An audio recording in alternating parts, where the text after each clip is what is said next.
The benefits of celery juice. Céleri, kisima, kasi.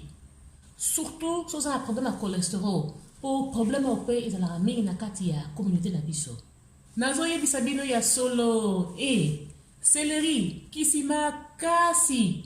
Yango na ye, ko partager na bino, sekele ya céleri.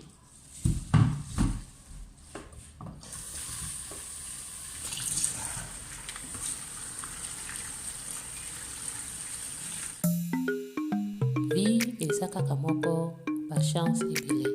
Pamela's Lifestyle.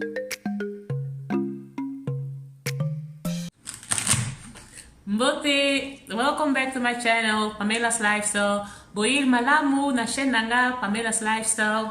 Soki bolanda déjà chaîne nanga, boyebi ke nga na kusali déjà un mois na komo mela jus ya céleri chaque jour.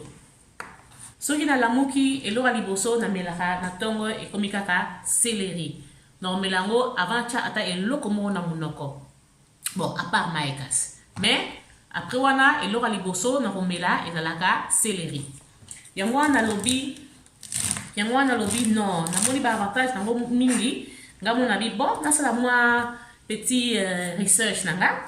Na lobi sekele yango nde yango ya céleri na bite, sekele o ya céleri te ezali ka ba partager, li ka ba bomba pona nga mo te fona partager na bino.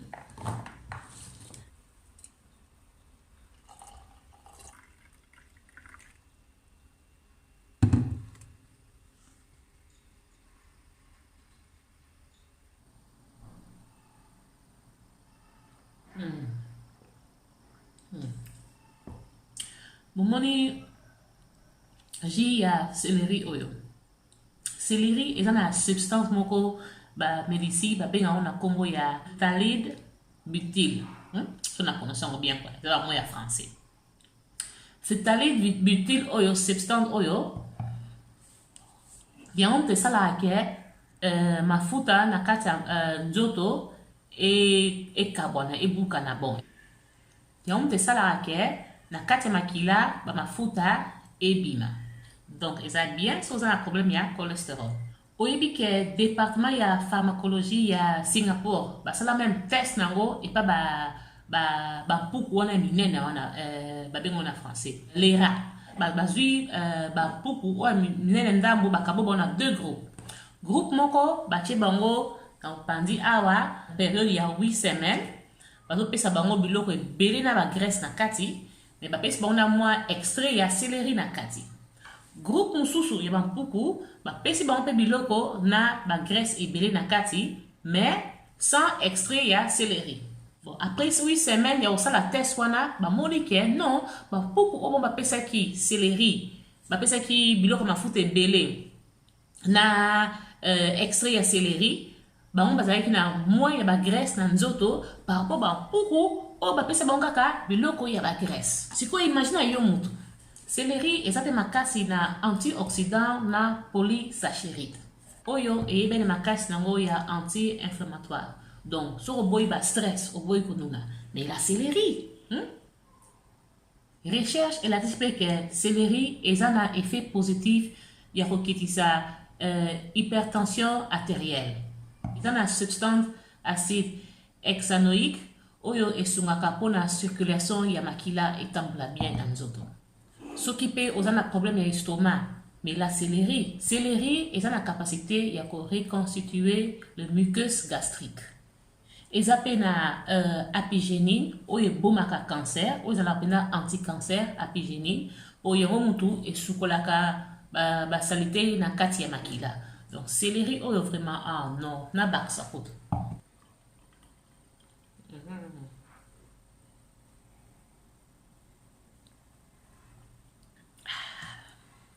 Elengi pawa. À part pe kobongisa bandot na biso na kati, céleri eza pe bien pour la beauté. Céleri eza bien pour na ba bouton, pour étonner ba antioxydant. Eza pe bien pour suki na biso, eza bien moisturize. Moisturize, na en français te. Moisturiser, na éviter. Bon, eza la roka te, eza bien mouillé te la, eza la suki comme un sec pendati, pour suki eza la bien et vanda bien. Anti-ride pe kata yango. Ils ont un avantage et belé. Ah, céleri, qui si mounene. En plus, na elengi. Cher pe, ils ont un pété. Au sombango, na, na somba kiango 4,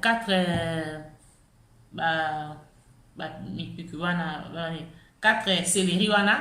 Na somba kiango, na moko, ils ont 1 euro. Donc, na faut 4 euros. Voilà, céleri belé wana. Talandé et tonis la inga. Ni na nga. Mon désir autona. Au Bango 2 à 3 jours maximum na frigo, petit la fraise. Pour les cambotina ngana bandomé la céleri pour la découvrir qu'il y a un régime, sur ça la régime, comme il a vert, moi il y a céleri chaque tongo, avant que l'on a monoko et sunga, na bien la graisse na nzoto, na épaisse énergie, na aux ananzala pas en pambate. Après on a comme on a avantage à céleri, nous est belé, na on a un problème à genoux. Mais nous en sommes pas si casse na zo ibisa bino on dirait que comme là quoi son goût na bien te na ibi ça mon nene mais conséquence na ngoza ki yango na ke ba j'ai nous commence à la passe plus de 1 mois to ba 5 semaines bon on a déjà céleri chaque jour chaque tongo na ratara jour sousté na santé que oui ba j'ai nous passe comme diminuer et non ça ba gymnastique na comme na souplesse changement penda et continue nzoto nous ça va miracle na ngoza penda ki si ma casse na zo ibisa bino céleri Poso ezalaki toko babute kozala te suki et bandokata susu pamba te et comme bien élastique donc céleri ils ont avantage et belé yango la baki non o isa sekele ya kobomba te o faut ko partager ngo pour moni céleri par 100 grammes par 100 grammes ils ont 9% ya vitamine A bien pour na komona na 37% ya vitamine K pona makila etambula bien na kati ya nzoto na mikuwa ezala makasi 7% ya potassium pona ba muscle esala bien na soutien ya artériel ezala normal donc ezana ba avantage belé pour le représentant na régime na yo ya chaque jour ah céleri botika céleri